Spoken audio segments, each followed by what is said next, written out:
Hey guys, my name is Mohit Prajapati. Welcome back to my channel banking direction. So दोस्तों, कैसे हैं आप सभी? आई होप आप सब बहुत अच्छे होंगे। और काफी बच्चों का जिनका आईपीएस पीयू क्लियर हुआ है वो इंटरव्यू की तैयारी कर रहे हैं and I am one of them. तो मैं भी इंटरव्यू की तैयारी कर रहा हूँ।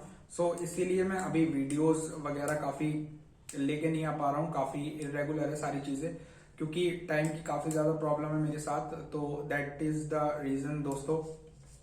ये भी चीज मैं स्टार्ट कर दूंगा, वीडियोस लाना और स्ट्रेटेजी प्रोवाइड करना।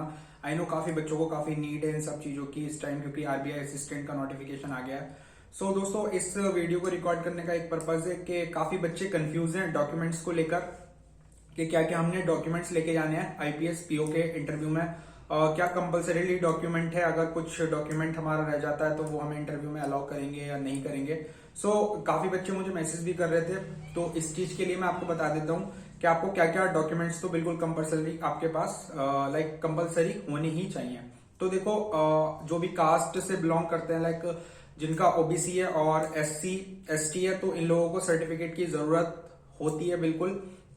अगर आप रिजर्व कैटेगरी से बिलोंग करते हो तो you need a certificate, category certificate आपका होना चाहिए। और दोस्तों, वो होना चाहिए इंडियन गवर्नमेंट के फॉर्मेट में। दो फॉर्मेट होते हैं, एक तो स्टेट गवर्नमेंट का होता है और एक इंडियन गवर्नमेंट का होता है। तो that is the central post. तो अगर हम एक सेंट्रल पोस्ट के लिए एक इंटरव्यू देने जा रहे हैं तो वहां पर हमने इंडियन गवर्नमेंट का फॉर्मेट जो है वो प्रोवाइड करना पड़ता है। वो इंग्लिश में होता है और वही चीज आप जाएंगे, आप तहसील में जाएंगे कहीं, तो आपका आराम से वहां पे वो बन जाएगा। उसको 5 से 6 दिन लगते हैं बनने में। तो आप बिल्कुल ध्यान रखना इस चीज का, वो जरूर लेके जाना, क्योंकि वो कभी कभी क्या होता है, अगर आप कैटेगरी सर्टिफिकेट नहीं प्रोवाइड करते हो तो आपको अलाउ नहीं करते हैं बिल्कुल भी। कहीं कहीं पर क्या करते हैं, अलाउ भी कर देते हैं, ऐसा नहीं है। वो आपसे क्या करते हैं, भरवा लेते हैं। फिर क्या आप वहां पर जाके घबराओगे और बहुत सारी चीजें आपसे वो करवाते हैं। एक फॉर्म भरवा देते हैं कि आप बाद में उस चीज को प्रेजेंट करोगे, दिखाओगे। तो इसीलिए अगर आप सेलेक्ट होते हो तो काफी चीजें होने लगती हैं। फिर उसके बाद क्या करोगे, आप एंजाइटी में आ जाओगे वहां पर जाकर। तो इससे अच्छा है हम लोग अभी से थोड़ा सा अपने सारे डॉक्यूमेंट्स प्रिपेयर कर लें। तो कैटेगरी वाला बहुत ज्यादा इंपॉर्टेंट रहता है। एक रहता है आपका डिग्री सर्टिफिकेट, जो कि आपके पास होना चाहिए कि अगर आपने कोई सी भी डिग्री की है। देखो, कुछ बच्चे ऐसे हैं जिनका अभी पास आउट हुए होंगे वो अभी, और उनकी अभी डिग्री नहीं आई होगी। कोविड के चक्कर में काफी डिग्री भी डिले हो रही होंगी आने में। तो क्या होता है, आपको एक प्रोविजनल सर्टिफिकेट मिल जाता है, प्रोविजनल डिग्री सर्टिफिकेट। तो वो आपके पास होना चाहिए, वो भी चल जाएगा, ऐसा नहीं है कंपलसरी आपको डिग्री ही दिखानी है। और आपकी मार्कशीट, अगर आप जैसे मैं अपना एग्जांपल देता हूं तो मैंने बीटेक किया हुआ है, तो मुझे 4 साल की मार्कशीट अपनी शो करनी होंगी वहां पर। तो वो भी 4 ईयर की मार्कशीट आपको, जैसे आपने आप बीएससी से हैं या बीए से हैं, एनीथिंग जो भी आपने ग्रेजुएशन किया है, तो उसकी पर्टिकुलर ईयर वाइज या सेमेस्टर वाइज जो भी आपका रहता है, तो उसकी मार्कशीट आपको दिखानी होंगी। और आपका हाई स्कूल और इंटरमीडिएट, आप इन दोनों के जो सर्टिफिकेट होते हैं वो हमने वहां पर दिखाने हैं। और दोस्तों, सबसे इंपॉर्टेंट चीज, अगर आप किसी कंपनी में अभी करंटली वर्क कर रहे हैं तो आपको उस कंपनी का एनओसी आप लेके जाना बिल्कुल। आपको मिल जाएगा वहीं से, उसमें ज्यादा कुछ होता नहीं है। तो वो चीज ये दिखाती है कि आप इस कंपनी में अभी प्रेजेंटली वर्क कर रहे हैं। तो आप अगर वर्क कर रहे हैं तो आपको वो ले जाना पड़ेगा, क्योंकि वो मांगेंगे। और वो हमेशा पूछते हैं कि अगर आप किसी कंपनी में वर्क करते हैं तो आपको एनओसी उस कंपनी का चाहिए। तो ये चीज होती है। अब ये सारे डॉक्यूमेंट्स यार बिल्कुल आप तैयार रखना। एक आईडी प्रूफ हो गया। तो आप क्या करना, देखो, मैंने पिछली बार क्या किया था, जब आरआरबी पीओ दिया था, तो मैंने इसके 2 सेट बना लिए थे इसी तरीके से।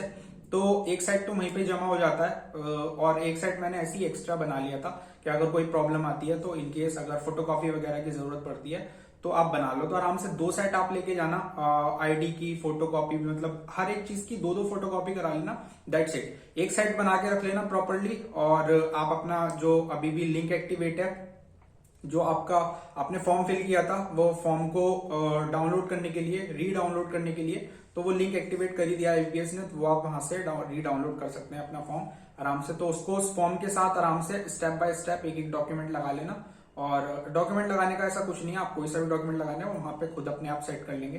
तो जब आप जाएंगे तो देखो, आपका सबसे पहला जो होगा वो यही होगा कि आपका जो पैनल लिखा हुआ है आपको पैनल वाइज भेजा जाएगा, और आपके जो है पैनल वाइज ही डॉक्यूमेंट वेरिफिकेशन होंगे। तो वहां पे काफी सारे पैनल होते हैं और वो अलग अलग डॉक्यूमेंट वेरिफिकेशन कर रहे होते हैं।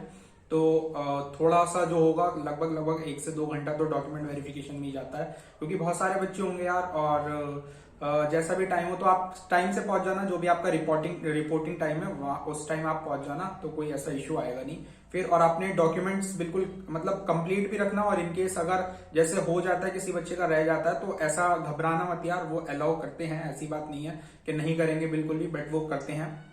लेकिन बेटर यही है कि आप सारी चीजें जो है पहले से ही तैयार करके रखो। सो इस चीज को मुझे क्लैरिफाई करना था, क्योंकि काफी बच्चों के डाउट रह रहे थे, तो मैंने ये चीज बता दिया। आप अब सारी चीजें क्लियर हो गई होंगी आपको।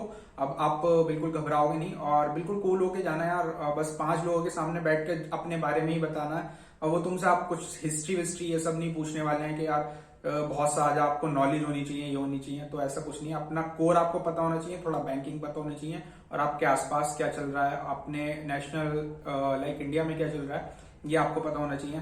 तो देखो मैंने भी बहुत एनालिसिस किया। मैंने ये अपनी नोटबुक के अंदर, मैंने ये जो नोटबुक है इसके अंदर अपने बारे में जितना मुझसे कॉम्प्लेक्स क्वेश्चंस पूछे जा सकते हैं, एटलीस्ट मैंने उनके आंसर्स यहाँ पर लिखे हैं। जिन कॉम्प्लेक्स सिचुएशन से मुझे बाहर निकलना है, किस तरीके से निकलना है, किस बेटर तरीके से मुझे आंसर प्रोवाइड करना है, वो चीज मैंने यहाँ पर लिखी है। तो ये चीज बहुत ज्यादा हेल्पफुल करती है। अगर आप लिखते हो तो उसके अंदर आप मॉडिफिकेशन भी कर सकते हो। आपको अगर कोई पॉइंट सोचते सोचते बाद में याद आ रहा है कि नहीं यार मैं ऐसे नहीं, इस तरीके से बताऊंगा, और यहाँ से यहाँ पर ये पॉइंट भी बताऊंगा, तो अगला मेरा जो क्वेश्चन होगा वो इस पॉइंट से उठा लिया जाएगा, फिर मैं इसको फर्दर इलेबोरेट करूंगा। तो आप अपने तरीके से जैसे इंटरव्यू ले जाना चाहते हो, तो उसमें यही होता है कि आप ऐसे ऐसे पॉइंट्स डालो खुद से कि वो आपसे यही पूछें दूसरी बार में। तो ये चीज मैंने इसमें बस मैंने यही किया है। ऐसा नहीं है मेरे फुल भरी हुई है, अब ये मत सोच लेना बस 10 से 15 पेज ही हैं जो इसके अंदर भरे हुए हैं। तो वो चीज है, वो मैंने अपने आप से रिलेटेड चीजें यहाँ पर लिखी है कि यार मुझे इस सिचुएशन से, ऐसे कॉम्प्लेक्स क्वेश्चन से किस तरीके से निकलना है। क्योंकि बहुत मेजर क्वेश्चन है जो इंजीनियरिंग लाइन के बच्चे जाते हैं वहां पर इंटरव्यू देने, उनसे पूछे जाते हैं। तो इस तरीके के क्वेश्चंस मैंने अपने लिए लिख रखे हैं। तो वही चीजें आप अपने तरीके से बना सकते हो ये चीज। और जो भी होगा बाकी तो बैंकिंग अवेयरनेस है, उसमें क्या करना होता है वो तो एक बेसिक नॉलेज है। तो बेसिक नॉलेज आपको होनी चाहिए बैंकिंग अवेयरनेस की। तो छोटी छोटी टर्म्स होती हैं और वो वही पूछते हैं। फिजिकल डेफिसिट क्या हो गया, ये करंट अकाउंट, सेविंग अकाउंट, ये सब पूछ रहे थे, आरडी एफडी, ये सब आपको पता होना चाहिए। और थोड़ी बहुत जो इकोनॉमिक चीजें होती हैं जो बैंकिंग से कहीं ना कहीं रिलेट करती हैं, वो चीज आपको पता होनी चाहिए। और थोड़ा हिस्ट्री भी आपको पता होनी चाहिए। आरबीआई, सारे फाइनेंशियल इंस्टीट्यूशन में पहले ही बता चुका हूं, ये काफी इंपॉर्टेंट रहेगा बैंकिंग के लिए।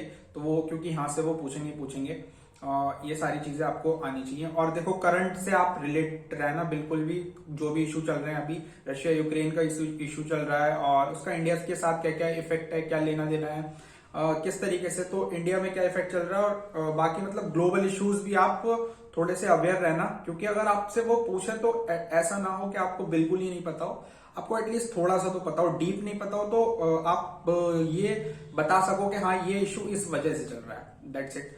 तो ये भी बहुत होगा। तो इस तरीके से आप बिल्कुल प्रिपेयर रहना। और 3 से 4 दिन बाद लगभग स्टार्ट ही हो जाएंगे इंटरव्यूज। तो ये चीज है। और दोस्तों जो मेरा इंटरव्यू है वो 28 को है। मैंने अनाउंस मतलब आपको बताया नहीं था, तो मेरा जो इंटरव्यू है वो 28 फेब को है। तो 28 फेब को हम भी इंटरव्यू देने जाएंगे, और मैं आपसे बिल्कुल अपना शेयर करूंगा कि किस तरीके से मेरा इंटरव्यू गया है, क्या क्या मुझसे एक तरीके से पूछा गया है। और मैं ये नहीं बताऊंगा मैंने किस तरीके से आंसर दिया, बट या मैं ये शेयर करूंगा आपसे कि मेरे सामने कौन से क्वेश्चंस पुटअप किए गए हैं, क्या कॉम्प्लेक्स क्वेश्चंस थे जो जहां पर बच्चे फंस सकते हैं। तो मतलब जो जनरल क्वेश्चन जो सबके साथ हो सकती है ये चीज, ऐसी सिचुएशन मतलब ऐसे क्वेश्चन पूछे जा सकते हैं, काफी कॉमन क्वेश्चन जो होंगे वो मैं शेयर करूंगा आपसे 28 फेब के बाद, घर आने के बाद। वो मैं आपको 1 मार्च को बिल्कुल शेयर करूंगा एक वीडियो में बना के। तो दोस्तों आप अब घबराना मत बिल्कुल यार, हम लास्ट मोमेंट पे और यहाँ पे हमने अपना अच्छा परफॉर्म करना है, दैट्स इट। और उसके बाद हमारा एक फाइनल रिजल्ट होगा जो कि एक पॉजिटिव होगा और हमेशा अच्छा होगा। सो दोस्तों तैयारी करते रहो और मेहनत करते रहो। Thank you so much.